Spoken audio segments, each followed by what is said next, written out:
जय श्री कृष्णा, राधे राधे, श्री हरिदास। स्वागत है आप सभी का। आप सभी को विजया एकादशी की हार्दिक शुभकामनाएं।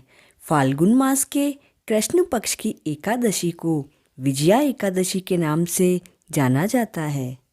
जया एकादशी की कथा सुनने के बाद अर्जुन बोले, हे मधुसूदन, फाल्गुन मास के कृष्ण पक्ष की एकादशी का क्या नाम है तथा उसके व्रत की क्या विधि है? कृपा करके आप मुझे इसके विषय में विस्तार से बताएं। तब भगवान श्री कृष्ण अपनी मधुर मुस्कान बिखेरते हुए बोले, हे पार्थ, फाल्गुन मास के कृष्ण पक्ष की एकादशी का नाम विजया है। उसके व्रत के प्रभाव से मनुष्य को हर क्षेत्र में विजय मिलती है। उस विजया एकादशी के मातम्य के श्रवण व पठन से मनुष्य के सभी पाप नष्ट हो जाते हैं। एक समय देवर्षि नारद ने जगत पिता ब्रह्मा जी से कहा, हे ब्रह्मा जी, आप मुझे फाल्गुन मास के कृष्ण पक्ष की विजया नामक एकादशी का व्रत का विधान बताएं। तब ब्रह्मा जी बोले, हे पुत्र, विजया एकादशी का व्रत प्राचीन अर्थात पहले के तथा नवीन जो नए पाप होते हैं उन सभी को नष्ट करने वाला है।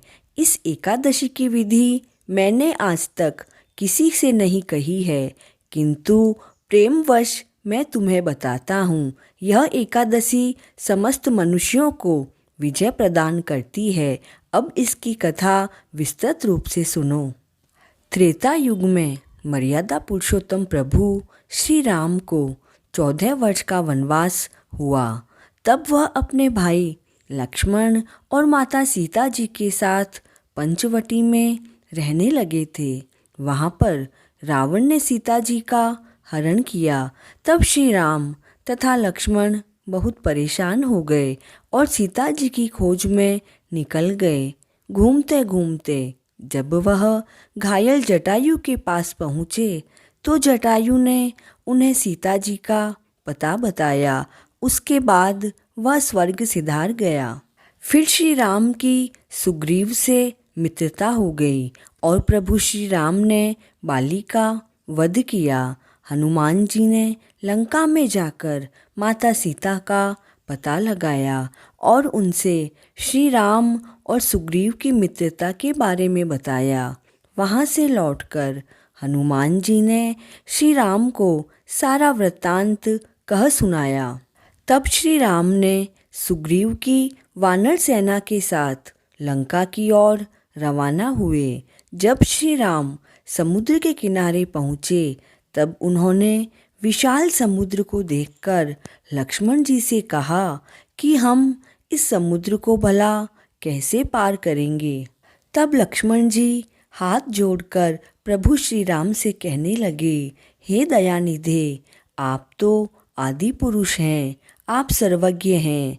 यहाँ से आधा योजन दूर कुमारी द्वीप में वग्दालव्य नामक ऋषि हैं। हमें उनके पास जाकर इसका उपाय अवश्य पूछना चाहिए। लक्ष्मण जी की बात को सुनकर प्रभु श्री राम जी वग्दालव्य ऋषि के पास गए।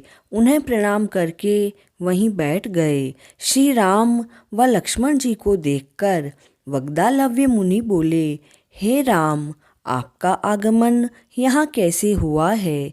तब प्रभु श्री राम कहने लगे, हे ऋषिवर, मैं अपनी सेना के साथ यहाँ आया हूँ और राक्षसों को जीतने के लिए लंका की ओर प्रस्थान कर रहा हूँ।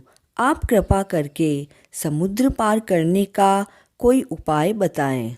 तब मुनि श्रेष्ठ कहने लगे, हे राम, फाल्गुन मास के कृष्ण पक्ष की विजया एकादशी का व्रत करने से निश्चय ही आपकी विजय होगी और आप समुद्र को भी आसानी से पार कर लेंगे।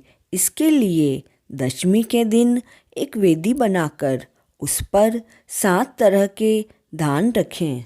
फिर उस पर एक कलश की स्थापना करें। एकादशी के दिन उस कलश में आम या अशोक के पेड़ के 5 पत्ते रखकर श्री विष्णु नारायण की मूर्ति की स्थापना करें। विधि के साथ धूप, दीप, चंदन, अक्षत, फल, पुष्प व तुलसी से भगवान विष्णु का पूजन करें। व्रत की सिद्धि के लिए घी का अखंड दीपक लगाएं। व्रतधारी विजया एकादशी की कथा का श्रवण करें व रात्रि में उसी कलश के सामने बैठकर जागरण करें तथा द्वादशी के दिन कलश का दान करें। हे राम, अगर तुम श्रद्धापूर्वक इस व्रत को करोगे तो तुम्हारी विजय निश्चित होगी। तब श्री राम ने वग्दालवी मुनि के कहे अनुसार व्रत किया।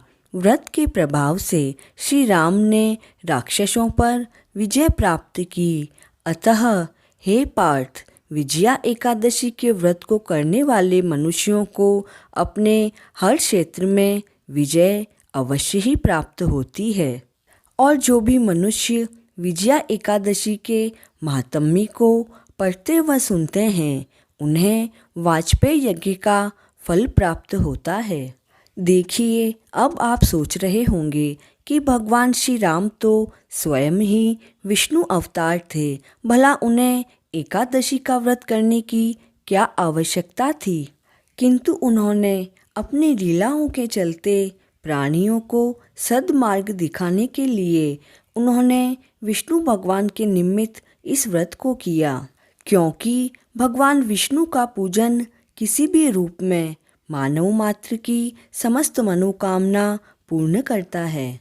विजय की इच्छा रखने वाला कोई भी मनुष्य इस व्रत को करके अनंत फल का भागी बनता है। विजया एकादशी का व्रत प्राणी मात्र को हर क्षेत्र में विजयश्री प्रदान करता है। प्रभु स्मरण, जाप, कीर्तन, स्तोत्र पठन, दान आदि सत्कार्य करके अपनी एकादशी को सफल बनाएं। जय श्री कृष्णा।